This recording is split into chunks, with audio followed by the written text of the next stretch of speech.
Pep publicly, intentionally got into it with Haaland. 2-goal first half, but he just screamed at him. The camera was there. Pep took his anger out on the camera, slapped it away.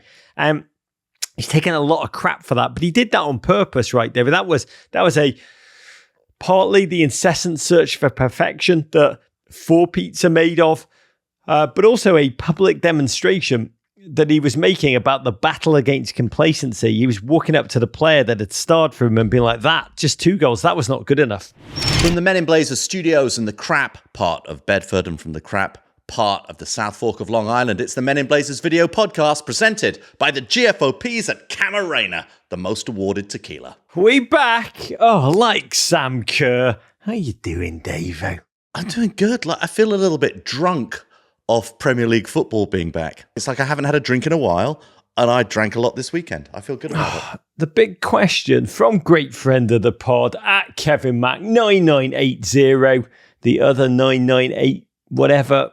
Kevin Mack's inferior to you. Kevin Mack 9980 on our YouTube comments. K Mac asked, do you think the Premier League script writers have gone on strike with the Writers Guild? It's possible. It's possible. I did notice them recycling some old material. You know, August football, Rog, no sunglasses, no managers with sunglasses, no fans with sunglasses. We see so many people looking out using their hand, which is basically the English equivalent of sunglasses, their hand to cover their eyes. And Americans always want to know, why is it that sunglasses have never been invented? The honest truth is sun has only just been invented in England, and they're just getting to grips with it. The reality is, taking your question seriously, Kevin Mack 9980, I think the Premier League writers, they may have foreseen the strike. They definitely laid down, let's say they laid down a lot of pipes in the off-season. This whole new Saudi Arabia subplot thing that they've conjured is like this very, very, complex, almost Premier League meets Homeland kind of crossover. Huge respect to that. They've augmented it with a bit of the tragedy chanting, the gambling addiction, which is a new character for them, to match the old classic tropes of leveraged debt and American insane owners and the old corruption storylines that have kept us watching in the past. Well played to you. But here's the question, David, which I have been pondering. I wrote about this in the newsletter on Friday. Why do we watch? Because let's be honest, just between us, we'll keep low voices just for our pod listeners.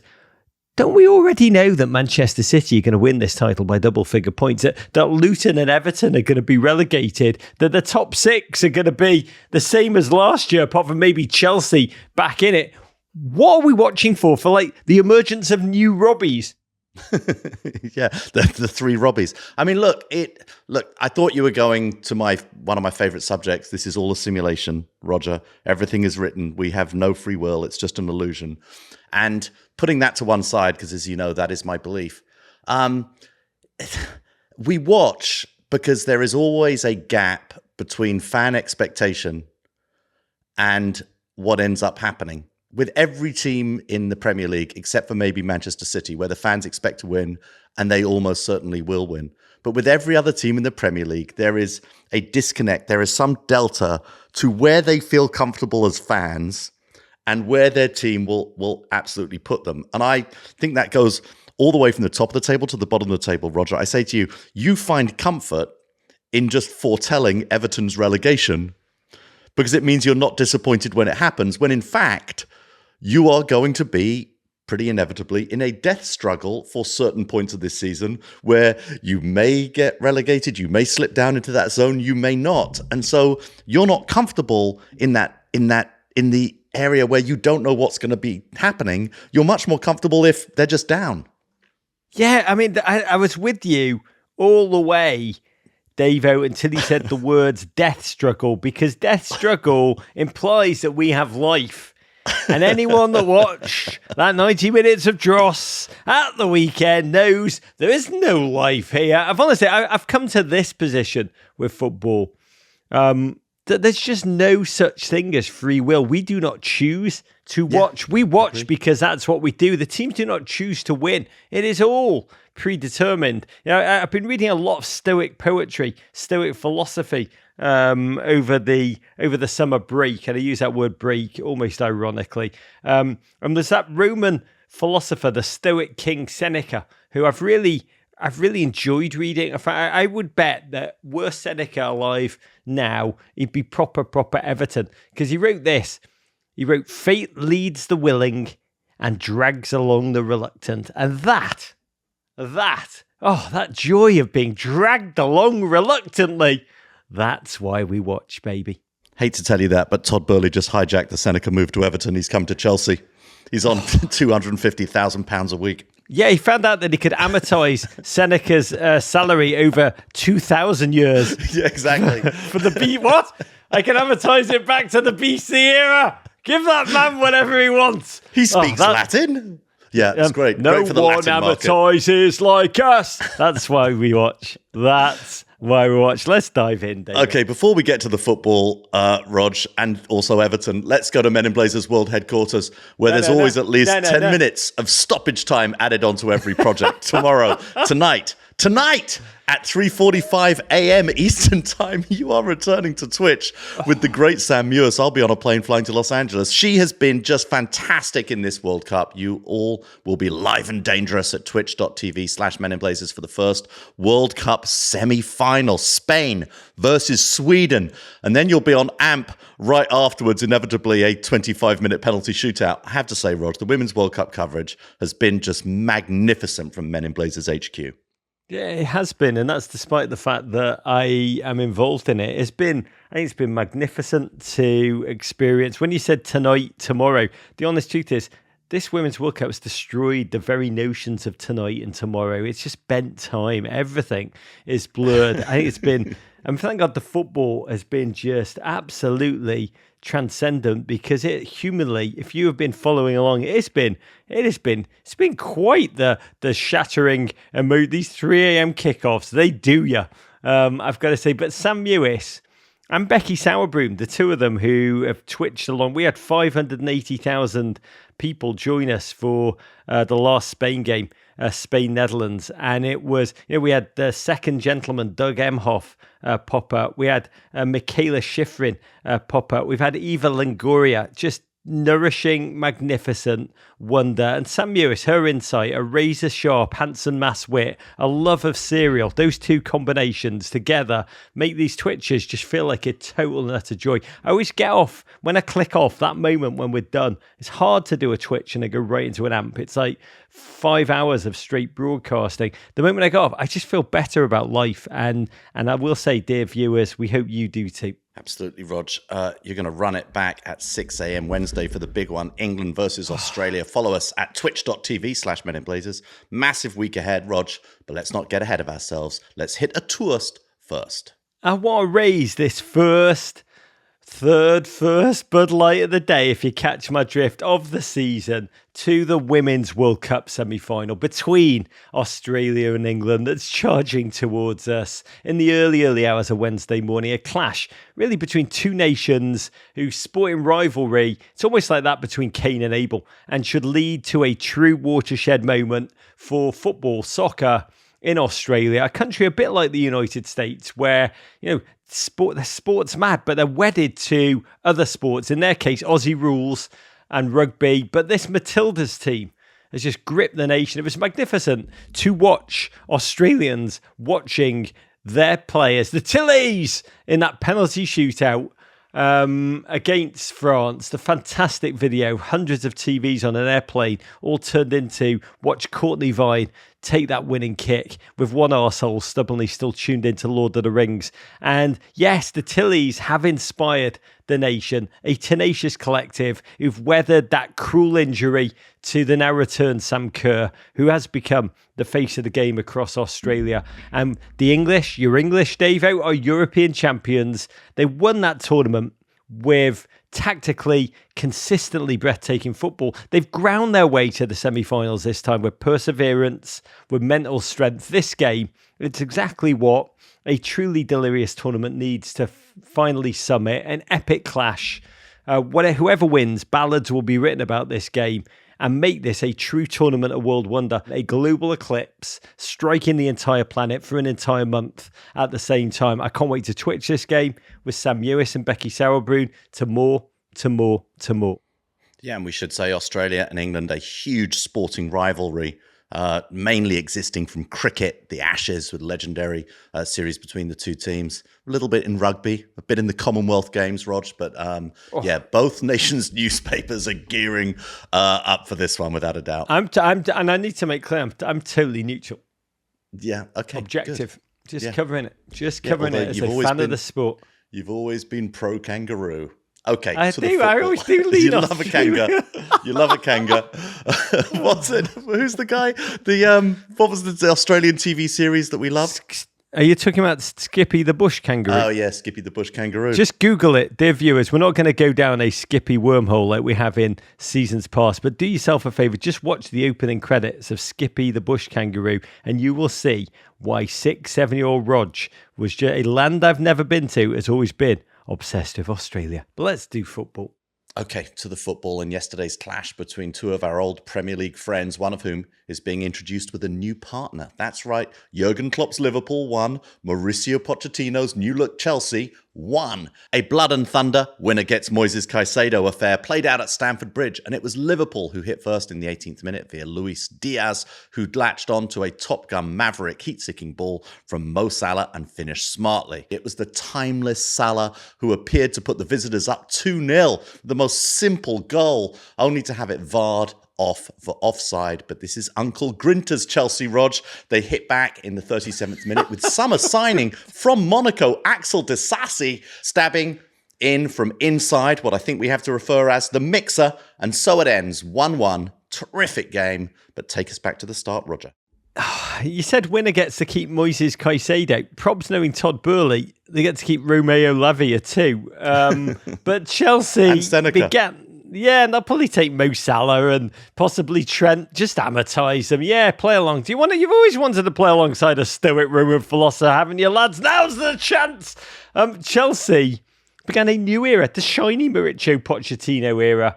Jurgen Klopp welcomed as both teams battled to break the British transfer record for that Ecuadorian clenched fist. Caicedo of Brighton, of whom we'll talk more. Poch looking resplendent in his monochrome black garb. What a bloke he is. We got a chance to spend some time with him in Philadelphia over the summer. I adore that human being. I really do. But bonkers stat, and you can see that interview on YouTube. I think it's also on Peacock, a different version of it. For the 10th season of the Men in Blazers television show. Mad. We've done 10 seasons, same as Friends and Jag, which I always thought was a Phil Jagielka biopic and then tuned into and got hooked. But Jurgen Klopp has faced 9 different Chelsea managers in his last 21 games against him. That is amazing, David. 9 different Chelsea managers in the last 21 games. And there's so many new faces on your team. Levi Colwill, Disasi in there, Sanchez in goal, that front three, Chukwuemeka, Nico Jackson alongside Raz. So how did you feel? Another season, another bloke leading you on. Not just another bloke, but your Poch's team now, after that last season of really being to the Premier League what Elon Musk is to cage fighting. Just talk, bluster, and then self-defecation. Can we get a temperature check of how you felt ahead of this one?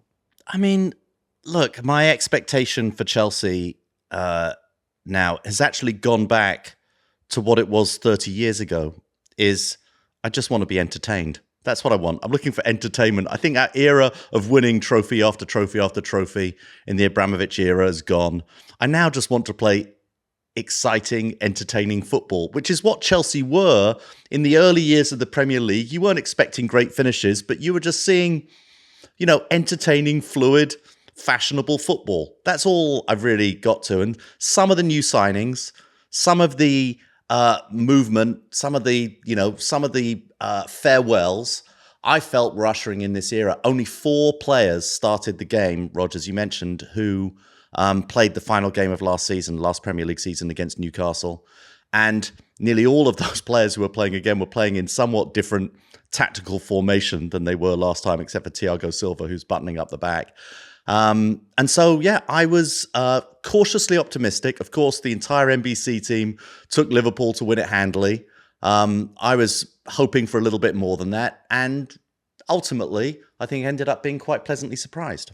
You sound about Chelsea like John Oliver when the very first appearance he came on during the Roy Hodgson era, where he said, I've downgraded my desire while watching a game. I used to want Liverpool to win the title. Now all I ask for is just 5 passes strung together in a sequence that resembles football. Is that too much to ask for? Well, for Chelsea last season, it would have been.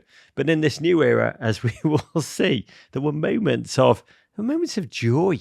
And for Liverpool, Jurgen Klopp, another team in a rebuild, he'd spent the whole off-season talking about Liverpool reloaded. He'd had his midfield gutted by the Saudi fleshy wallets. Liverpool have lost a slew of veteran goals. No team has really felt the magnetic pull of Saudi Arabia more than the Reds. Even Jordan Henderson leapt for one last enormous payday, gutting that midfield. Naby Keita, James Milner, Fabinho, Alex Oxlade-Chamberlain all gone. The arrival of young talent soap wonders Dominic Szoboszlai and Alexis McAllister. But the true joy and confidence in the fact that attacking Arsenal of Darwin Núñez, Luis Diaz and the Egyptian King, all of them fit after last season's staccato-like campaign. And the game was wackily open from the off. Chelsea menacing down their right through Raz and James. Liverpool attempting to dominate the middle of the park. Mo Salah wrapping the bar as he calibrated. Then a moment that would have been so bloody gratifying for any watching Klopps, waiting to see moments of inspiration from that new look midfield. A searing move, 7 players from goalkeeper to the front line, stunning front to back football, clinicality, McAllister rifling a long ball to Mo Salah, sweet first touch, setting up out of positions, Levi Colwill, then unleashing a telepathic ball to a speeding Luis Diaz. Injured that man for so much of last season. Now back and flowing in the number 7 shirt to boot. Dave Eder, one worn by so many Liverpool legends. Kenny's, Dalglish and Kevin Keegan. And he just swept in, lashed home. It was so effortless. It was so beautiful. It was awe-inspiring. Yeah, it was a beautiful goal. And that's actually all I could think watching it, surrounded by son and family and friends and lots of Chelsea fans. It was just a beautiful, beautiful goal, and you sort of took it on the chin. And you said it was so wide open. It was partly because Poch is playing the wing-backs. You know, Chilwell and Reece James were not really playing in defence at all. Even Colwill himself was playing so far up and so advanced at times. He's just thrown caution to the wind, you know, leaving the big cannon Disasi at the back to try and handle everything. Yeah, it was an amazing move. It was a beautiful, beautiful pass. Colwill trying to show him the outside, but Salah just not going there. He got inside, put it on his left foot, put the ball in just the most perfect place. And a great finish by Diaz. The cameras cut to the owners' boxes. Yeah, Todd Burley. Yeah, John Henry. Just incredible days we're living in. Marquee game at the Premier League opening weekend has Los Angeles Dodgers versus Boston Red Sox owners just looking at their teams. Burley Ball versus John Henry Shades. Chelsea, sponsorless of shirt, young of squad, so young, so raw. And last season, the energy in Stamford Bridge, we talked about it over and over again, so negative, so toxic. Here, so positive and optimistic again after that lost season. And they egged on their young talents. Your wing-backs, Chilwell and James, just pushed up, started to hem Liverpool in. Cue the first goal of the Chelsea Poch era from regurgitated corner slot. Chile nodding back into the central nerve point right in front of goal. Oh, and your big man, Disasi, $49.2 million, arrival from Monaco. Jen at fault for the first Liverpool goal. He got to it in front of a flailing Alisson, able somehow to angle it with the stretch of his calf muscle. Your Chelsea, Davo, probs would have collapsed after conceding first last season, but this Poch mentality, find a way to get back in it. Yeah, we should say they also went down 2, Rog. They almost went down 2, Rog. A mildly Vardoff goal. Beautiful goal by Liverpool. If Salah, if you're listening, if you were bald, it wouldn't have been offside. It's just that you keep doing this crap with your curly hair. Yeah. You maintain that curly locks. Here, you live by the locks, you die like locks. Welcome to Team Ball, friendo. Yeah, but Disasi, probably the least heralded of Chelsea's incoming players. The one who most Chelsea fans are like, who, what, where, when, how? But but he got on the end of it. He was fantastic throughout the entire game, quietly fantastic. And not sure he contacted this exactly where he was trying to contact it. It took a little, funny ricochet and a funny bounce, and ended up in the back of the net. But just his joy and the team's joy, and as you said, the fans' joy at actually having something to, cheer or celebrate or smile about or laugh about was amazing. Yeah, both teams, I'd file them both under works in progress, not perfect. Gakpo and Gallagher in the midfield, just make them unfinished. Both tried so bloody hard, but both in difficult roles. Both teams scream out for some muscle. Liverpool definitely did not expect to be gutted of both Hendo and Fabinho, but both improved, determined to get the ball from back to front as quickly as possible, spring at their opponents. I thought Szoboszlai was inspiring in the gut on his Liverpool debut. Chelsea, almost unrecognisable already under Poch. Their midfield began to edge it. Nicholas Jackson fancying himself at all times without truly giving us any proof at all to back that up. But I have no doubt for him somehow that the goals will come. Liverpool, so much menace up top, but that muscle lacking in the middle. Enzo Fernandez began to enforce himself on the game. This is one of the best games I've seen him play for your boys. Yeah, and playing higher up, but still getting stuck in like a number 6, but playing higher up like a number 8, Roger. It was a wonderful combination. Really, he should have the number 7 shirt instead, but he just played great. And Chelsea looked lots of options on the bench. As we know, they're not even done with the rest of their transfer business. There's more happening over the next 3 weeks, both outgoing and incoming. And I think they're going to sell Mudryk and then buy him again. Yeah, exactly, for twice the amount. Nothing would surprise me.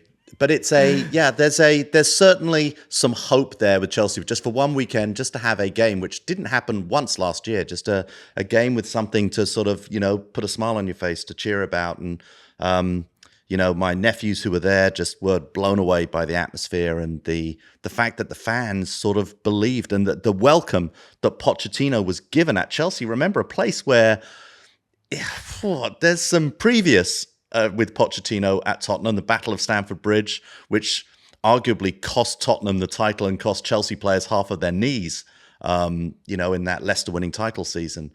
But they welcomed him back and delighted with the football that Chelsea played. Game petered out a little, if we're being honest, in the second half. A lot of the football did over this first weekend, as the teams are almost settling for the draw rather than taking all by all means necessary for the win. Chelsea, under that new Poch fitness regime, arguably shaded the second half, but lacked that quality up top. On Nkunku, your shiny new signing, coolly out after knee surgery, won't be back for another 16 weeks. Still, clearly a need for goal scorers in that squad. And Liverpool, Alisson there to snuff out the modicum of threat that Chelsea managed, shutting down the game. Nicholas Jackson at will. The real highlight, though, Mo Salah substituted off on 76 minutes. Quite an exit. It's the first time that the Egyptian king had not scored an opening day goal in 7 seasons, which is incredible. And he was clearly seething to be hooked as an elite competitor. Almost every step off the field was marked by him unpeeling his finger tape, and then with anger and disdain throwing every piece angrily onto the turf. Every single throw met by Chelsea fans cheering along with raucous delight. Hooray! Hooray! And that is modern football, Davo. Chanting, littering. That's why we watch, right? I must say, though, if I'm a Liverpool fan, I love his reaction. I love it. It's that sheer competitive edge that he wants to play, he wants to score, he wants to be the match winner. I love that. I love it. Kind of game, honestly, that cried out from a Liverpool's perspective for the late, great Bobby Firmino, who would have trotted on, scored the winner, just so he can unfurl some mad celly he'd stored up all bloody summer, like one where he walks on like a puppy, urinates on the grass, then licks up his little puddle himself. Oh, he's so cute, he's so zany. But at the final whistle, huge bear hug between Klopp and Poch, like an Argentinian and a Teutonic Care Bear colliding. Who's that result, the 1-1, better for of the two gents?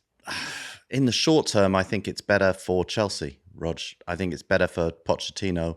I think certainly the betting money, the lines were very much in Liverpool's favour before the game, and it would have been, what Jurgen's like, to come down to London and punch Chelsea and Mauricio Pochettino in the nose. That would have been a great, great feeling.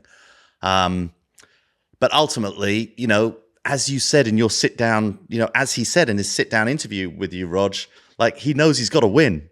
Like drawing games against the top 6, top 7, top 8 isn't going to do it for Chelsea. This is where they were woeful last year. They didn't win against the top half of the table barely. And that's what he's going to have to do. So I think in the long term, this wouldn't be a good result. In the short term, it's a better result for him. God, honestly, it's probably the best result was for Brighton because we said winner gets to keep Moises Caicedo, but they'll have to exchange a modern day king's ransom to get him. 146 million rumoured, with a medical said to be going down at Chelsea even as we speak. This game was a draw, but my lord, both teams on evidence of this one need his midfield steel to control the game so bloody badly. Chelsea could have won, arguably with sharper finishing. Interesting to see Klopp charge over to his young players, his young midfield players, get into it with them in the most constructive dad to son kind of way. Challenge for him is that if Chelsea do Chelsea and buy both Caicedo and Lavia, who does that leave them with to try and give them muscle in the centre half? I mean, Kyle Beckerman is available. We will see. But it was lovely to see Poch just chill at the final whistle, strolling around once again a Premier League field, giving out the hugs, everything about him exuding joy and relief. It's so bloody good to have him back. Yeah. Tyler Adams, by the way, is still available, Rog, after that move to Chelsea collapse. Well, I was thinking he wouldn't be a bad player at Liverpool. I know you don't want to go there. God. But come to Everton, Tiles. Come on, mate. If you love winning football. By the way, when you said about a draw against Liverpool not being a good result, ultimately in the big city, I was like, oh, God, I'd bite your arm off for a draw, was just my emotion. Rog, as we mentioned, the season 10 premiere of the Men in Blazers television show, which is live now on Peacock, features your outstanding sit-down with Mauricio Pochettino, is there available everywhere right now that you find Men in Blazers. Check it out. Go watch it. Burnley, 0. Manchester City, 7,463, kicking off their attempt to eclipse the Judd Bushler Bulls of the 90s and hit a 4th straight title. Pep's orange and maroon tinged City went to Turf Moor and delivered an emphatic victory, the devastating battleship leading that flotilla of City destroyers, flying the flag of some ancient Norse tribe, Erling Haaland. He scored twice in the first 36 minutes. Rodri added a close-range blast in the second half, and just like that, Burnley get dunked in the ice bath of Premier League reality again while City cruise. The opening game of the season, one that felt like JJ Watt's bar mitzvah, and it was soccer themed and we're all invited. It's so bloody good, Davo, to be back at Turf Moor, that stadium, which always sounds like it's been ripped straight from Lord of the Rings, just from Tolkien's imagination. I think they thought about calling it Great Smiles, Tuckborough, Little Delving or Mugworth, but no, Turf Moor it is. And City are on a mission to do the impossible. We cannot normalise this. No team has ever won the four-peat, the English title 4 times on a row. And you can just tell how much Pep does think that he's going to do a treble again by just how vehemently he's denying that it's possible for City to do a treble. Here, he faced up to an old iconic player, turned manager, Vincent Kompany, who's resurrected Burnley, remixed their DNA, taken them from Brexit ballers to a buccaneering, cohesive, 101 point in the championship, big dreamers. And we wondered, would they be more pragmatic now they're up a level? And we only had to wait 3 minutes and 5 seconds to find out, Davo. Yeah. Unfortunately, they're going against Erling Haaland. And that makes life very, very difficult. And Man City just took them apart from the off. I must say, Burnley looked good for the occasion. Everything looked right, from Vincent Kompany's suit on the sidelines. He looked good. He does look good. He looks good. Fantastic. He looks. You would though, wouldn't you? Yeah, you would. You would. But then finds it lasted an inch of space, and finishes. And 85 seconds of goodness. I mean, it was a set play that City clearly worked on in training, essentially a trap executed lethally and clinically. De Bruyne rolled a corner short to Foden, who popped it back to KDB. A sweet, sweet ball just spanked far post to Rodri, nodded it back to Haaland. And honestly, some finish through bodies, sweet lethal swing, kind of goal that... well, I don't like to be hyperbolic, Davo, but I did bellow, title's over, golden boot over. We weren't even 4 minutes into the season. Yeah, I was thinking about Haaland this weekend when I was playing tennis, because there is this theory in tennis, Roger, on the return of serve that you pick your point before the serve comes. You decide whether it hits my forehand or backhand, I'm going to go down the line or I'm going to go cross court. And I've never been good at that. I like to see where it hits me and then I decide in that moment where it's going to go, and then I miss it in the net inevitably or long, or don't hit it anywhere near. When does Haaland make his decision of where he's going to put the ball? It never seems to be... He never seems to be a player in any doubt of what he's going to do. From the moment that ball left Rodri's head, it just appeared that he knew exactly what he wanted to do and where he wanted to put that ball, the speed at which he wanted to hit it, the angle, the vector, every single part of it. Yeah, I mean, I interviewed David Silva once, the Manchester City icon, and he said at this level, at this pace, just at this in this league, you need to decide what you're going to do with the ball before it even comes to you, which blew my mind when he said it. It's something that I think about a lot watching these footballers, particularly Haaland, who in this moment was on pace to score 1,140 goals this season, which is, I think, doable. By the way, I do believe, we've talked about this before, that in the future there will be set-piece coaching units who will drill this team over and over and over, like Golden State's elevator player, Andy Reid's shovel pass to Kelsey. Just the stats on Haaland, mad. Haaland has now scored 99 goals in Europe's top 5 leagues, scored at least once against 35 of the 40 teams he's faced with Dortmund and City in league football. I mean, that is definition unstoppable. And by the way, I spoke to KDB in an interview that we're going to pop on our YouTube in the next couple of days. And he was like, oh, Haaland, he can get so much better. There's games he scores, winners. And I always walk off and say, you could have scored 3. And I do wonder, I mean, just how many goals this man is going to score this season. City, though, never in that first half fully in control. Pep talked about post-game how rusty his team is because of the Champions League, which had made their season end 2 weeks later than everyone in their pre-season, compressed and late. And in stark contrast, this Burnley team, this is incredible. Company had his players back in training since June the 5th. I mean, the Champions League had not even been played yet.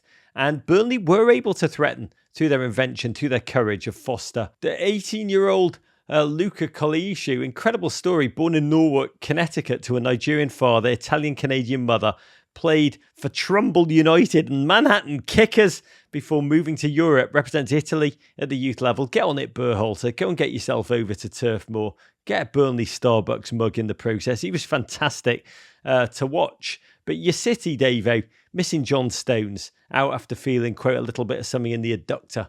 Ruben Dias, concussion. And then KDB limped off with a hamstring injury that'll be scanned today. 700 games, David. A little bit of wear and tear maybe catching up to the ginger demigod.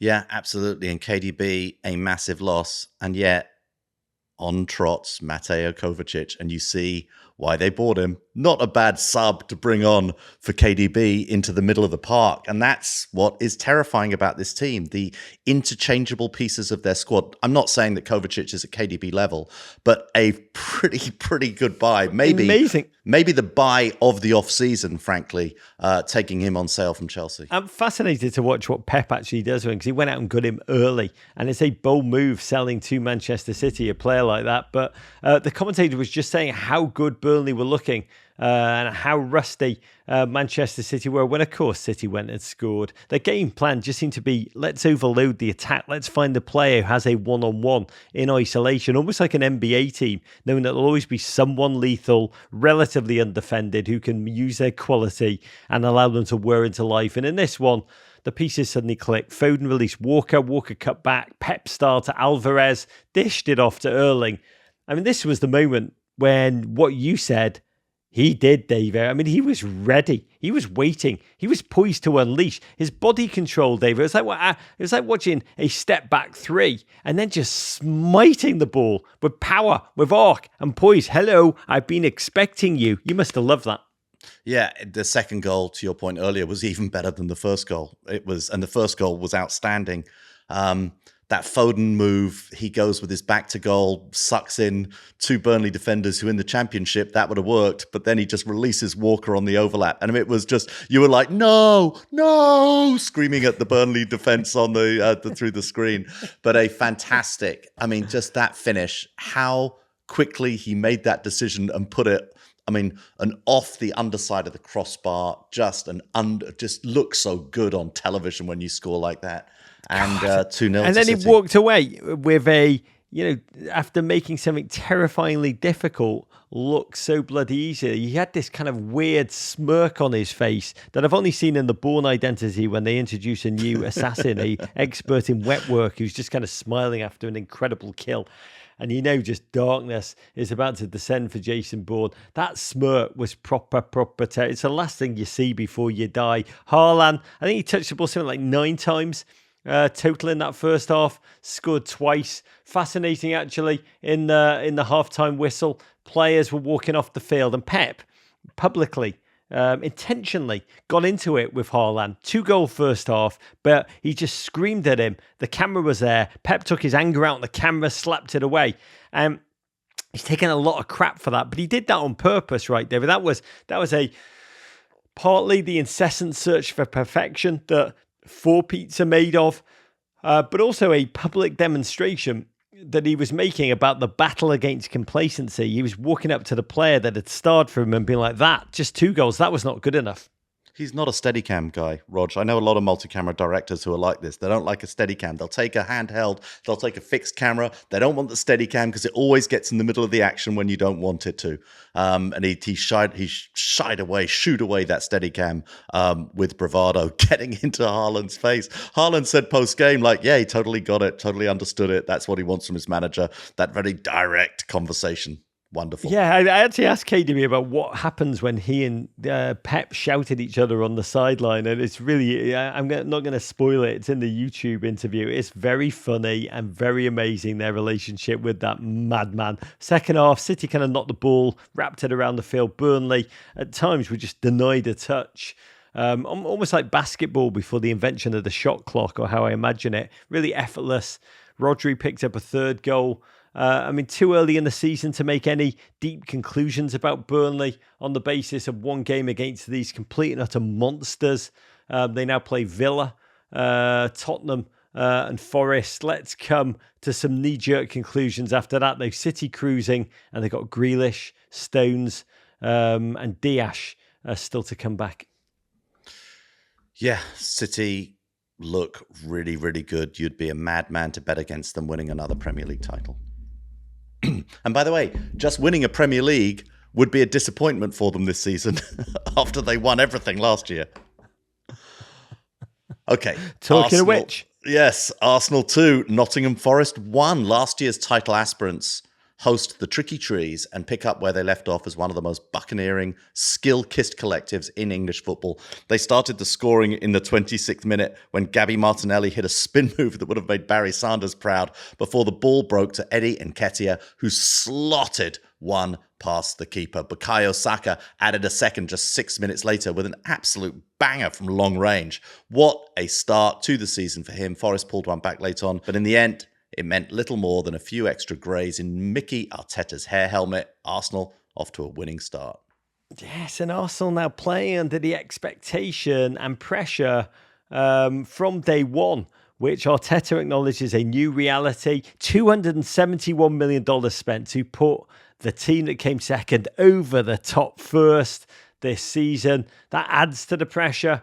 And all 3 statement signings started. Declan Rice, all $134 million of him. He's gorgeous. He's going to be profound. It's going to be amazing to watch Arteta try and add and sharpen the attacking side of his game. And Kai Havertz looking for a fresh start too. A gent who's he's in the Darwin Núñez zone where the whole world is just ready to meme every single miss. I love this tweet from @American Hoolies before kickoff. Nottingham Forest is only 3 points away from Man City at the top of the Premier League table. That is the Matt Turner effect, ladies and gentlemen. And we do need to acknowledge, Dave, our friend, Matt, God bless Bergen County Buffon, sold to Nottingham Forest last week. Matt came on our show towards the end of last season, talked with real honesty and a degree of pain, how badly he ached for Premier League minutes. And to be caught between playing for Arsenal, this team he cheered for as a young football fan.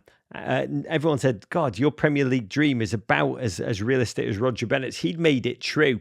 But then he had realised that to secure the number one spot all the way into the Copa next summer, he'd have to leave for regular playing time. Matt is a beautiful gent, a really noble soul. We wish him well. He leaves Arsenal. Probably when they build a statue, or say, hey, dog, it's a dog fight out there. And to be fair, he made some fine saves down the stretch in this one, but I'm getting ahead of myself. The real worry for Arsenal, Gabriel Jesus out after knee surgery, but they shook off a slow start. I think Brennan Johnson failed to take a gift, began to do that hard work. They won the football back. They cracked forward in transition. That opening move, Davo, in which Martinelli went into spin cycle. It was like watching a Brazilian Tony Hawk do a 360 spin frontside. He meant that, Martinelli, didn't he, Davo? Tell me he did. Oh, it was an amazing move. I mean, he danced around on the edge of the box. He went backwards and forwards, and then took on two players and went into that pirouette, followed by the back heel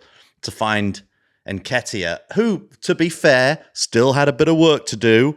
And the Southeast London boy, skipped inside and put it smartly away off a bit of a deflection. But it was the move by Martinelli, and I would say the most, just some of those Arsenal players, just their individual skill, Rog, and Martinelli really and the confidence to do it. The confidence to do it. You do that. You do that and fail, and you get yanked. You become just a human meme for trying and failing. To do it and execute is truly remarkable. But Eddie Nketiah just rifling home off that heavy deflection, reeling away to Raw. Dude is 24 now and still proving himself. And in that moment, as he took in just the acclaim, I imagine him being in his early 30s, scoring for Arsenal and still running away, pointing to the back of his shirt, proving himself again. Remember my name. God, I feel for him. He's just that guy who just knows he's constantly, always going to be seen as lesser, always going to be proving himself. That mental state must be agonizing. And 6 minutes later, it would be 2 at the hands of someone who does not need to prove himself in any way, but keeps doing so. David, this one, no keeper could have stopped it. We always said it was the spirit of the late, great Iron Robin, where he used to love to cut in from the right-hand side. And we always say, when the arm flaps, as that left footer cuts inside, you should never, ever, look into the vortex of the dodgy flapper, right? Yeah. But there's no dodgy flapper with Bukayo. He doesn't wave a dodgy flapper. He just cuts inside and unleashes a ball at a speed. I mean, he's the best player in his position in the Premier League. He's just, and there are so many good players who play there. He is just outstanding. You wouldn't bank on anybody to make that shot more often than Bukayo Saka. You'd assume that Matt Turner has seen that in training again and again and again. He's more prepared than any goalkeeper out there to get on the end of that. And Matt, and this isn't a criticism of Matt Turner, he was nowhere near it. He was nowhere near it because of how good that finish was. He did an explosive little dive minutes after the ball had gone in the corner. Yeah, but it was... I will say the paranoid among... He hit that so bloody hard at Matt Turner. If you were paranoid, you'd think you really hated our boy. But you can't hate Bergen County Buffon, can you? And Saka has no hate in him. That's what makes him so lovable, so likeable. Yeah, unhateable and not hating in any way. That's actually a double not hating. That's actually scared me again. The Emirates, though, was rocking. Arsenal, ears up, cutting down the flanks at will. With really uncontested pace. Forest seemed dead and buried. But second half, Arsenal lost their way. Forest just snapped back to life like The Undertaker. Remember last season down the stretch, Arsenal had a terrible, self-tormenting trait of dropping 2-0 leads, an agony that began to echo louder and louder here as another Arsenal old trope came back to play, that Arsenal We used to say this under late Wenger era Arsenal. Never more likely to concede than when, Davo. Never more vulnerable than when they've got a corner at the opposite end, or when they're on the attack at the opposite end. And this one came from a corner, and it was accompanied by, I took no pleasure from this, Kai Havertz going down holding his face for no reason in the penalty area. He feels pain more than normal human beings. He does. Anthony Elanga charging down the left, like a kick returner. Yeah, about 95 yards down the field, maybe further. And releases Awoni, and wow, Arsenal smart fan finish, as a kid, beautiful goal. Arsenal fan as a kid made no mistake, split two defenders, finished smartly, and then those 7 minutes of time added on felt like an aeon. Spoiler alert: Arsenal would hold on. Season began with 3 points, huge relief, as well as news that the injury to Timber that saw him have to leave was not, quote, serious. And a sense that they have a squad depth this season that will serve them so well tactically, as opposed to last campaign where there was a cavernous drop-off after the first 11. For Forest fans, some solace, I think, from their ability to compete and not collapse. Although their supporters did seem happiest, just singing at the whole game, top of the league, and you effed it up. A song that Arsenal are going to get very, very used to this season. We should say, before Arsenal fans flood our inboxes and DMs, Declan Rice made his debut for Arsenal, and I thought looked very, very good. As did Martin Odegaard. Rog, again, another player. Him, Saka, Martinelli, outstanding in this game. That midfield, all just 24 years of age. It is magic what they're building at Arsenal Football Club. Brentford 2, Tottenham 2. Big Ange Postecoglou debuts in the Spurs technical area and destroys fans' resting heart rate. It felt like watching a tennis rally, Rog. Spurs went ahead on 11 minutes via a Christian Romero header. The Bees then scored 2 on the bounce via Brian Mbeumo, his penalty, and Johan Wissa. And finally, just before halftime, Emerson Royale pulled Tottenham level. The game's tachycardic pace slowed in the second half, and this London derby ends 2-2. But before we get into it, let's talk about who wasn't there, Roger. Yeah, game really defined by 2 strikers not there. For Brentford, Ivan Toney out for his gambling predilections, which led to a January ban. But for Tottenham fans, we feel you. The day, I think, let's be honest, that you've long dreaded, is finally here. I feel your pain.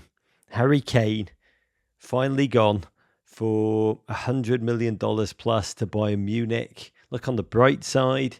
You've got Gareth Bale levels of money to squander against Spurs fans. But let's talk about it, Dave, because Harry Kane, just a magnificent human being. We've lauded him pretty much the whole bloody year after year on Men in Blazers. But 213 top flight goals scored in 320 games for Tottenham. 30 of the 70 Premier League goals scored last season. And after a couple of off seasons, let's be honest, of being, I think you'd say, the team curious and slight edging towards the exit, he's finally gone from a club he joined as an 11-year-old boy and left as a 30-year-old goal machine superstar. Leaves really as a Tottenham Hotspur superhero, just a mild-mannered gent by day who solves crimes, keeps the city safe at night, a one-season wonder, strong enough to battle the English haters, the self-doubt, the threshing machine of English tabloids' insatiable desire to cut everybody down by just keeping on scoring season in,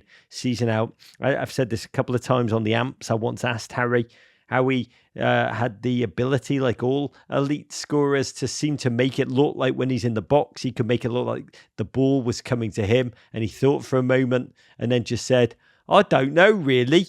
And he didn't. It was all instinct, ability, muscle memory, training, such hard, bloody training. It was score, rinse, repeat watching Harry Kane, right, David? I mean, just an outstanding Premier League player, a Tottenham legend, one of the best players who's ever played for England, Rog. I mean, a world-class English footballer, of which there are and have been over the last 20 years. Many mentioned, many given that title, but very few really deserved it. And Harry Kane, I don't think you'd find an argument. He is world-class. I feel terrible for Tottenham fans. I know many Tottenham fans, have this sentiment, which I actually admire, which is like, good for Harry. He gets to go somewhere. He gets to go and win trophies. There's not a lot of resentment towards him, getting out and doing it. But wow, are they going to miss his contribution? at We the all top. are. We all And how they let this happen and drag on throughout the whole summer. So they now start their season with this happening. It's not at the end of the transfer window, but it's right at the beginning of the season where there aren't a lot of options.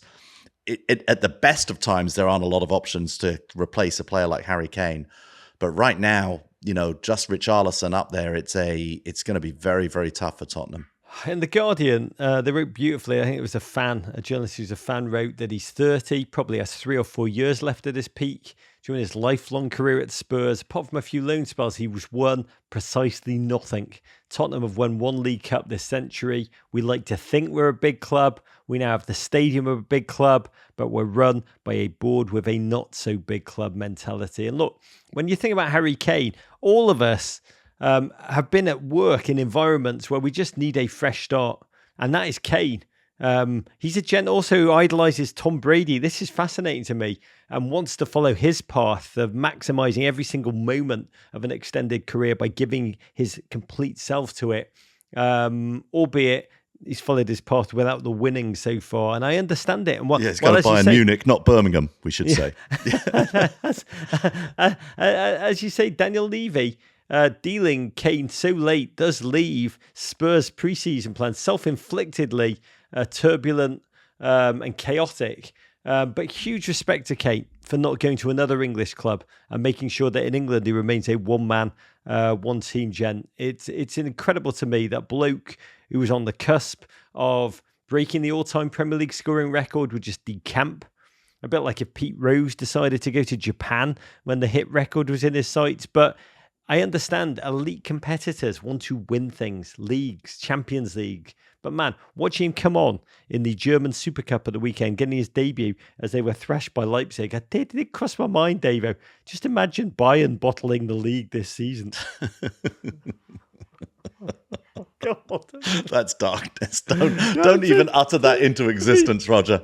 We just wish Harry so bloody well. But to the game, the Ange Postecoglou era starts. The big Australian man motivator. I'm not going to lie. I spent some time with him last week. A lot of you have watched the interview. A lot of you have watched our interview on YouTube. He's just such a deeply inspirational, singular bloke, a gent who's journeyed so hard to reach the Premier League. He's almost like an Aussie Bob Bradley. Apart from he's good at the football management stuff. His touch was evident from the off. Spurs players started with a new move. What do you think of that one, David? Very, very Ange. Right before kickoff, he made his team huddle right in front of the travelling Spurs fans just before kickoff. And the supporters roared their delight, immediately started chanting Ange's name. Welcome to a new era. Yeah, it's a good one. I mean, it's not going to replace Harry Kane, but it's nice to get the crowd involved and on your side early. Yeah, Sonny now captain. James Maddison, 57 million new boy vice captain. Also debuts for the slightly nervy Vicario in net.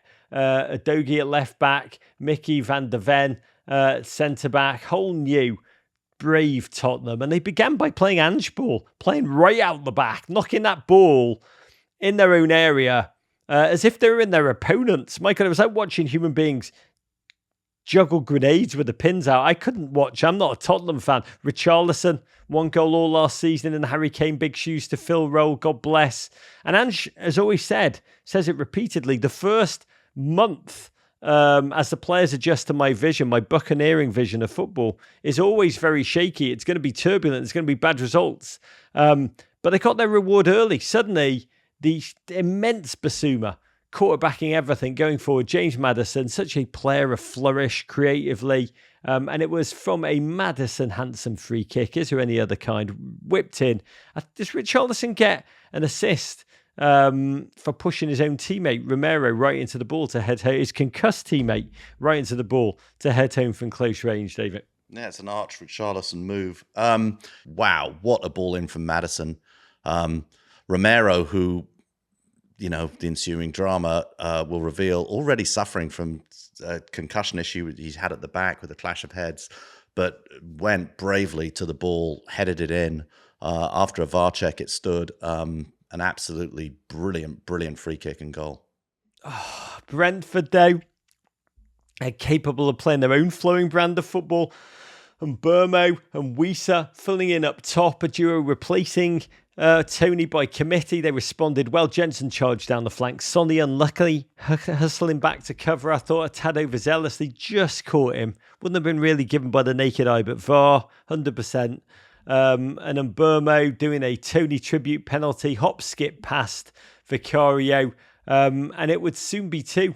Again down the flanks. Wieser scuffing home with a heavy deflection off debutant defender Van der Ven, making poor Vicario look fleetingly a tiny bit Llorisi. Brentford, though, sat back into a low block, ceded possession, daring Spurs to break them down, and they laboured, but took advantage on the cusp of half-time, deep into injury time. These new injury times must be so confusing for teams like Brentford, who run so bloody hard and have a detailed game plan for minute to minute, when they've suddenly got like 7, 8, 9, 10 minutes of injury time where they've essentially got to do improv and just hang on. And here, Maddison, second assist for Federalist Papers, Messi. Ball full into Emerson Royale, who just gave it a lash. Davo, it was a stunning. I mean, it's some bloody finish from one of the most maverick. You don't know what you're getting with Emerson Royale. It's either hilarious or a thing of wonder. There's nothing in between. Yeah, he scored a few outstanding goals last season from outside the box. This sort of came from nothing, this goal. I thought they were going to struggle to get back into it, but this finish, excellent, and probably the fair result on the day. Yeah, the second half did peter out. I'd say it was sporting football, game football, but knackered. And again, another result where both teams are like, you know what, draw, not so bad first game. Ange actually told me when we spoke last week, he said, football is a simple game. You just got to score more goals than your opponent. My early feeling on what he's doing at Tottenham, a team that their DNA is entertainment. They will get that. They will get that under on, and you will not need your second coffee early morning when Spurs are the first game. But what was your take, first glimpse of Tottenham Hotspur Postecoglou ball, David? He's such a likable man and such a likable manager, and we've always argued, one of the Premier League's most likable teams. Apologies to Arsenal fans, but it's a likable bunch of individuals, and I like the way he plays. I watched his, I've watched his career, with interest. Can that Big Ange ball work in the Premier League? It's going to be hard. We've seen, it's different than Bielsa ball, but it's like we've seen that buccaneering style, and we've seen more managers fail with it than succeed with it. It's going to be very, very hard to do. I'm sure he'll adjust at some point. I don't think he can play that way against every team, but to go away from home at a London rival at this point, you've got to say, and get that result, score 2 goals, they will get points. If they go away from home and score 2 in this league against most of the league, they'll get points. Yeah, they lack that cutting edge. Brentford ended up dropping deeper and deeper down the stretch. Harry Kane probably could have scored 6 in this one. Tottenham had 706 passes to Brentford's 306, but they were blunt, incredibly blunt in the big moments. Sonny still struggling to enforce himself. A true striker needed. Spurs play Manchester United at home next weekend. And let's just say the Ange chants at kickoff are going to be audible from outer space. Rog, just quickly, you mentioned the this huge amounts of added time at the end of halves and at the end of the game, which the Premier League is now adopting. We saw it at the World Cup. We're seeing it in international competition. I mean, this does seem like the most halfway move of all time. Yes, it was ridiculous that you would have so many stoppages and they'd add 1 minute or 2 minutes at the end, and even more, perhaps 4 minutes or 5 minutes added at the end of the games. Now going to these plus 10, plus 8, plus 11 moments in games, really, it's about time to just have a clock and stop it and start it and have it be transparent to everyone. Of course, then the problem will be we'll be adding 28 minutes at the end of each half, but we've got to get there. And then don't even start me on the VAR reviews always in slow motion of things that happen in real time. Anyway, we'll get to that. Godspeed. The future. Newcastle, I'll speak on my other podcast with Dr. Joe. I'll speak about all of this. Newcastle 5, Villa 1. The Toons serve notice to the rest of the league and give that quiet of shirtless Geordie fans reason to sing loud and proud across St James's Park after trading opening goals in the first 11 minutes. This was all Newcastle. The highlight, an Alexander Isak brace, the second of which was an absolute work of art. The way he just dinked it past Emi Martinez in the Villa goal. Callum Wilson and debutant Harvey Barnes also added goals, and 138th into the season, which of course does not reduce to anything. Newcastle are top of the table. God, statement result. Newcastle thrashing fellow aspirational up-and-comer Aston Villa. 23-year-old Sandro Tonali fulfilled a long-held dream of being in the same starting lineup as Anthony Gordon, and it got on the scoreboard inside 5 minutes as Toon, amped by their crowd, some of them actually wearing clothes, roared at Aston Villa with the intensity really of a playoff hockey team. Villa, rusty, just not calibrated. They didn't so much as buckle defensively. They just appeared bloody wide open. Newcastle carved them open early and often. Inside the first 350 seconds, finally work move. I've got to give credit here, and I hate doing this, to Anthony Gordon. That snide little ginger Benedict Arnold whipped in a wicked ball into the Kenny Loggins danger zone, and there was Tonali. He scored it just twice in over 30 games for Milan last season, flinging himself at the ball from close range. A debut goal, and the $76 million man, most expensive Italian ever, just reeled away in glory. Toon fans unfurling their new chant. Sandro Tonali, he drinks Moretti, he eats spaghetti, and he hates Sunderland. Oh, it's magnificent, David. Sunderland. He hasn't even heard of Sunderland, poor Tonali. Give him a chance to acclimatise in the northeast.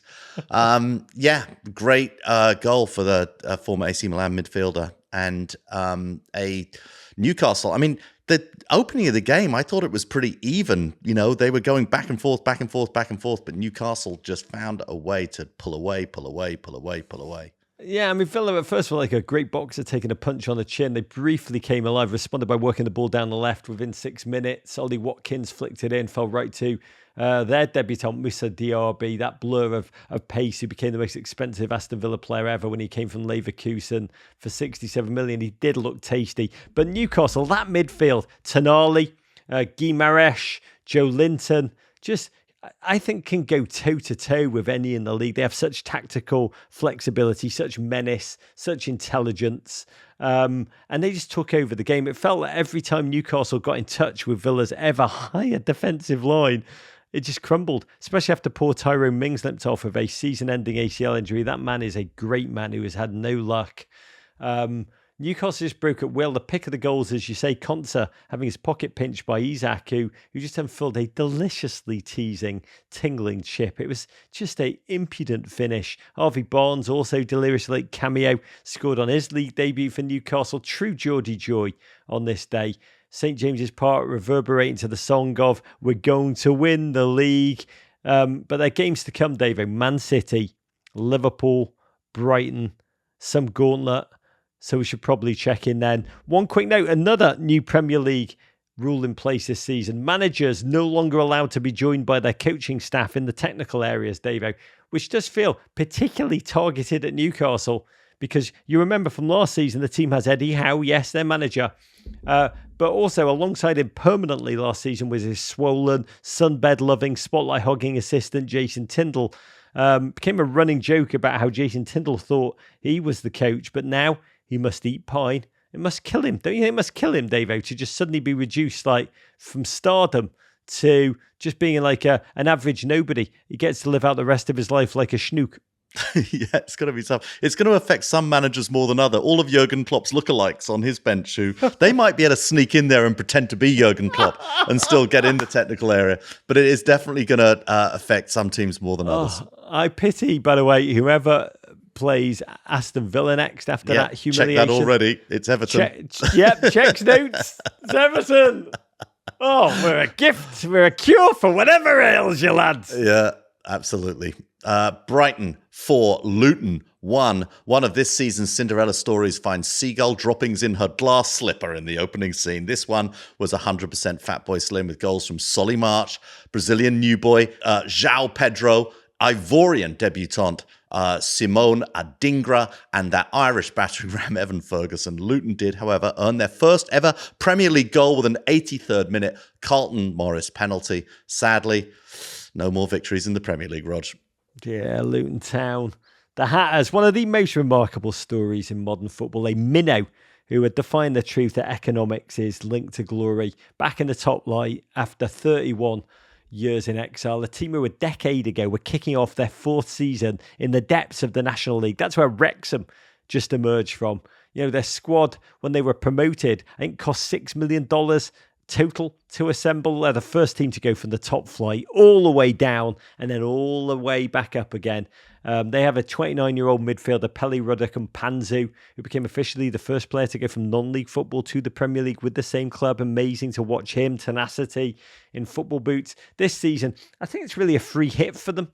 Their squad worth a fraction of the big teams, or really just a fraction of the big team's star player. They were game, they showed fight. This was not a 4-1 as it sounds. The Hatters were in this to the end. Took Brighton a moment to find their rhythm. That Solly March goal, incredible adjustment mid-air, like watching Julio Jones back shoulder fade. Caicedo replacement, Mahmoud Dahoud, the Syrian-born German international signed for Dortmund, thrived in the Seagulls engine room. And Luton, plucky, but they leave nothing other than an awareness of just how hard it's going to be in the Premier League. Rory Smith wrote a brilliant piece over the weekend. He said, Luton Town's rise to the world's richest soccer league proves England's fabled merit system still works, but what happens next may show it does not. Luton, it was just wonderful to watch them just on this stage, Rog, and their fans in the way end, just like cheering every single little thing that happened. But it was Brighton. Wow. How can you buy stock in Brighton? Burley should just put down 100 million and invest it in whatever Brighton are going to go and do over the next 10 years with their players. Matoma in this game just blew me away with his class and brilliance again and again and again. And Brighton, whoever they lose, they're the Borg, Rog. Whoever they lose, they just find a way to keep on coming at you, playing beautiful, beautiful, beautiful football. Okay, Bournemouth 1, West Ham 1, a point apiece to help New Cherries manager Andoni Iraola settle into the cosy confines of the Vitality technical area. It was the defending Europa Conference League champion Irons who jumped out to the lead when Jared Bowen put an absolute arrow into the top corner in the 51st minute. But Bournemouth hit back with less than 10 minutes to go when a gent who West Ham have reportedly been eyeing, Dom Solanke, slotted home from close range, and that's how it ends on the South Coast. Yeah, my mate Brendan Hunt actually came on Twitch last week and accidentally called David Moyes David Moist. And I love that. I hope it stays because man has had a hard off season. Old Moist beginning to beg at this point for reinforcements after losing Declan Rice and only getting James Ward-Prowse and Harry Maguire belatedly. Bournemouth under the new management of the latest brilliant young Basque coach to arrive in the Premier League, Andoni Iraola, who earned a point in his first game in charge after Las Vegas Knights owner and data obsessive Bill Foley boldly fired the coach, Gary O'Neill, who'd kept the Cherries out of relegation last season. First impressions of Iraola: bold tactical move, going all black turtleneck jumper as his signature. Highlight of the game, West Ham fans entertaining themselves by singing Champions of Europe, we know what we are, which I think was slightly tongue-in-cheek in the wake of last summer's Conference League victory. But also, Davo, can I get a ruling on this? Bournemouth co-owner Michael B. Jordan posting himself. I loved seeing him watch Bournemouth at home. But man was boldly wearing the full kit, the shirt, the shorts, full kit wanker. And I thought we cleared this up. I thought we talked about this. You aren't allowed to wear the whole kit, right, over the age of 12, are you? I thought we covered this. I know, but is there a Michael Jordan exception? A Michael B. Jordan exception, I should say, because there's definitely a Michael Jordan exception. There's a Michael B. Michael B. Jordan, I think, gets the exception. He's an A-list star. Michael B. Jordan rules. Yeah, absolutely. B. Jordan rules. There you go. I think he gets to do it. Man, he actually looked very good, if I'm being honest. Yeah. Come on the pod and discuss. Yeah, in your full kit. Sheffield United 0, Crystal Palace 1, a game that reflects what we're sure is Roy Hodgson's cell phone ringtone. All I do is win, win, win, no matter what. A 49th minute Odsonne Edouard goal, the difference in this one. A slice of reality for the Blades upon their return to the Premier League. God, a fine opening day in the sunshine for newly Zahalas Palace, for whom Edouard...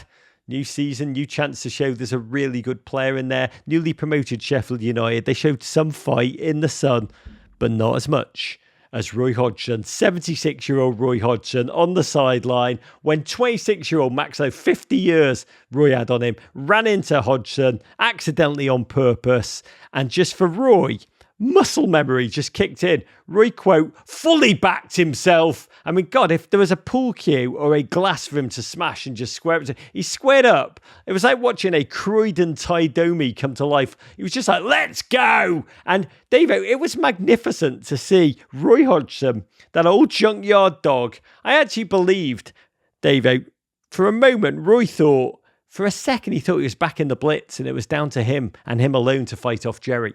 You know, our mate Steve Parish will always tell anyone who asks about Roy Hodgson that he is way harder and tougher than anybody thinks. We always think of him as an avuncular man, someone with great sophistication, all these things, which he is. He speaks all these languages. He's a lovely human being. He's a real gentleman. But he can mix it up. The London literary scene. He can mix it up. He can go in with his keys. He's a tough guy, grew up in that part of London, Rog, and he is ready to rumble. That was great to see. I actually took the opportunity to arm wrestle Roy when I hung out with him in Detroit 2 weeks ago, and I can vouch from personal experience. I've still got rotator cuff damage just from my personal experience / humiliation. Dude, it's honestly, I can vouch for this. Roy Hodgson is like Lincoln Hawking over the top, baby.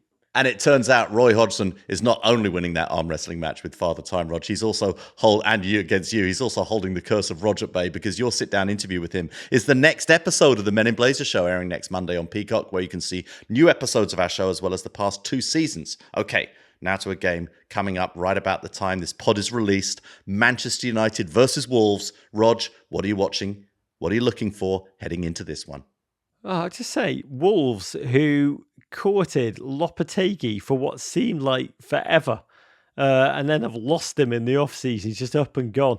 It's just incredible to watch that entire project go belly up so quickly. Godspeed, Wolves fans. Absolutely. I can't wait to see what Mason Mount looks like in the Manchester United midfield, Rog. Finally, providing all a sense of rhythm and reassurance, bringing up the rear, the caboose of the Men in Blazers pod rundown, Rog. Everton 0, Fulham 1, a 73rd minute Bobby de Cordova-Reid goal sinks your mob, who really did have the better of this one. I thought they played well and was sure you're evaluating it all rationally and trusting the Sean Dyche process, right, Rog? God, another season, another self-inflicted sense of self-loathing and anxiety. We who are about to die salute you. I was actually chatting to my 2 oldest boys before kickoff. My oldest, Samson, said, if Everton fluke a win, we're going to remember it as false hope and we will definitely get relegated. And then there was like a silence. And then Bear, my second son, he goes, yeah, but if we lose, we're also going to get relegated. And then they both chimed in, yeah, draw, we're probably going down too. And that was the energy in the Bennett house ahead of kickoff, the start of a new season. Of course, DCL already out, hamstring issue. And the unfortunate thing for Sean Dyche is his most potent attackers, DCL, Dwight McNeil, were not fit for this game. So we had Neil Maupay up front, a player so bad that even Saudi Arabia could not be persuaded to overpay for him. Poor gent had an expected goals of 1.96. That was just in the first half. Obviously, spoiler alert, he didn't score any of them. And it's so hard, humanly, never mind as an Everton fan, to watch a man who has dyed his hair blonde ahead of the season, which is saying, look at me, just go and immediately bleed out in a pool of his own self-confidence. I actually had time in that first half to put together a long list of things I would prefer to start up top before Neil Maupay. And David, you might be interested to know, it's a bloody long list. And Neil Maupay actually came in right after a piece of used flavourless gum. You know, that little hard bit that you put under a table at a restaurant. And a small pile of dog turd up there. Oh, no, Roger. I mean, he's one of your own. He's one of your players. How did number one, Brighton it is produce nice to this see man? the journey. It is nice to see the journey you've gone on with Dwight McNeil, that you're mourning the fact that he's not in your starting lineup, because Dwight McNeil, beginning of last season, I never called him Shite not McNeil. one of you never. Well, you did quite a lot. I defy you to find a moment on this podcast where I referred to Dwight McNeil as Shite McNeil. That means you've been into the archive and you've erased all of it. But you were not a Dwight McNeil fan, and you came around to Dwight McNeil that you're mourning his loss. It could still be time for Maupay. You might grow into an appreciation for him. I will tell you, there's an Albanian folk saying, which is a hungry man will eat his own vomit. And that's what comes to mind when I think about Dwight McNeil, how much I miss him. We did have a goal. It was wrongly ruled off by Michael Keane, by the ref for an infringement on the goalkeeper, which just wasn't there. I'm only mentioning it because we also had a sense of howling injustice after the game, as well as just numb agony. But in a movie that I've seen so many times before, Everton dominating, Everton tearing apart an opponent, Everton's opponent I start to feel sorry for. Only to allow them back into the game. I can't describe the sense of dread I experienced, Davo, when in the second half, first of all, beautiful little Patterson, ruddy cheek Patterson missed an open goal. He hit the crossbar, bless. And we knew we needed a striker. Now it seems like we need to sign about 8 or 9 of them. And then Mitrovic and Pereira were subbed in together near the hour mark. Bobby could overread right afterwards. And I just knew. Fulham hadn't even had a chance on target. They only had 2 all game, I think, but Everton, chance after chance after chance, mocked and derided, wasted, frittered away, thrown back in our face. I got a tweet from @Chris Aberley, GFOP, hello Chris, you genius prophet, who tweeted at Rog Bennett, he tweeted, going to go ahead and apologise in advance for this 1-0 Fulham smash and grab. And as I read it, I laughed, but I knew there was a human truth in it. I nodded. Because this indeed, as I said, was a movie I've seen so bloody many times before. We've all seen it before. One in which Everton Football Club are just perpetually playing chess with death. And 73rd minute, what happened, David? Everton switch off, Pereira charges forward, zipped a low cross, CONCACAF thunders, Bobby de Cordova-Reid tapped home. And can I tell you, David, I'm not lying. I felt nothing because I was already dead. Yeah. I mean, 48 hours after that game, Everton's midfielder still haven't tracked back and marked the space where Bobby Cordova-Reid was. It was insane. I think it was James Garner just going walkabout. Really, it was insane the amount of space he had at the end. It was a tough goal to give up. Oh, mate, I can't. Part of me, as soon as it went in, I laughed, just like a doomed man, a condemned man laughing at life's ironies. Nothing can hurt us. We've already had the worst happen to us. And then I thought, oh my God, we have a new podcast on the Men in Blazers Media Network, The American Dream, Tim Ream's podcast. And I laughed at the prospect of having to listen to that. My friend Tim Ream talking about the emotional experience of this smash and grab for him. Everton XG 2.93, Fulham 1.48. Leno so good when called upon down the stretch. What will Tim Ream say? He's actually going to Twitch with us live for the Women's World Cup final. And at the final, boos rang out at Goodison Park like the first cuckoo of spring. The sign that the Premier League is well and truly back. Bright side is we can probably take solace from the fact that we can dominate, we can create, we just can't score. We're like the US Women's National Team of the Premier League. But gone, Davo, is the dream of the invincible season. Everton 2023-24. I think, Davo, we are the Vincibles. We're so very vincible. Is that you even mean a word? you could lose every game this season? I think We're the that Everton, Vincibles. you're the Vincibles. I think Everton. I feel better about them after watching this game. I thought that was a pretty decent performance on another day. I'm not sure I quite agree with you about the goal, but like they certainly had multiple chances to win it. And you know, another day, your boy Neil Maupay, I'm sure will come through and put one in the back of the net. Jack Harrison at time of press, Rod, seems to be heading his way He signed. to Everton Signed Football overnight. Club. signed on Everton on loan from Leeds, going to be permanent, 26-year-old on mate, out for a month with injury. Of course he is, because it's Everton. But Jack is a man who we love on this show. He's a friend of the show. Walked one of the most singular pathways in world football, from Manchester United's youth academy to United States prep schools, to Wake Forest, MLS, onto the Premier League. I am bloody elated that his road less travelled, which is what it is, has led to my club, Everton Football, a club where if you give your all like he does, you will be loved. He's a player for that ethos. Godspeed to you, Jack, to your beautiful mum, to better days ahead for all.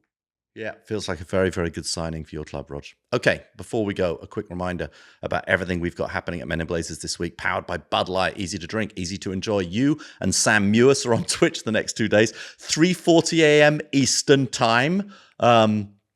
That is 12:45 Pacific.